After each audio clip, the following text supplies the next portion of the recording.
Chebeksa. Demiş Chebeksa.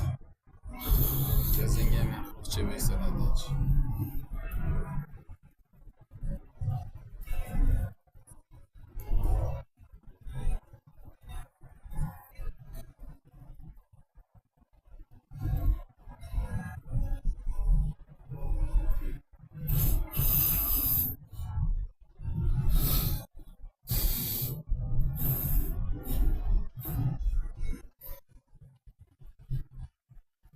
Telefonda nimasi yaxshilamayapti. Tanalashmayapti. Пешеходный переход 200 метров. Hozir adresgacha 280 kilometr qoldi. Xudoyim o'zi chevarda. Bugun passajir adashib 10 ming pul beravergan ekan. Uni bildim men. 5 so'mlik yo'l edi. 2 marta ko'rsatib so'radim. Pul adashib beryapsan desam, yo'q olaverdi. Burası 10 mingligini keyin bildim. 5 ming talab beradi. Adashib berding desam, yo'q olaverdi dedi. Ha bo'pti dedim. Keldim. Pulni ishlatmadan olib qo'ydim. Telefon qilardi, adashib berdi dedim. Chunki o'rga bordim, mejbur deydi. O'zi 450 so'mlik edi yo'l kira.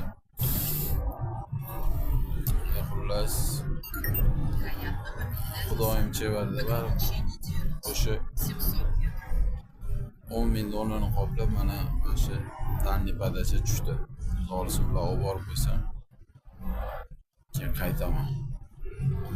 4 soat, 5 soatli yo'l edi. 5 soatgacha hozir 4 soat qoldi. Ketyapti.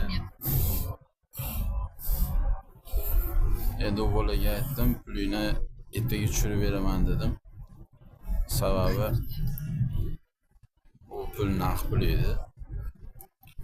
Hozir yo'lda bankomatim yo'q, endi qaytib tushirib beraman.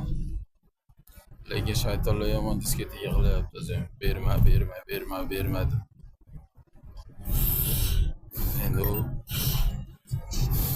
yoshroq bola edi, endi ko'p pul bergani endi birorta foyda bo'lasi bo'lsa bergandir deb o'yladimki, ko'nglim baribir telefon qiladi deb ishlatmay olib qo'ydim.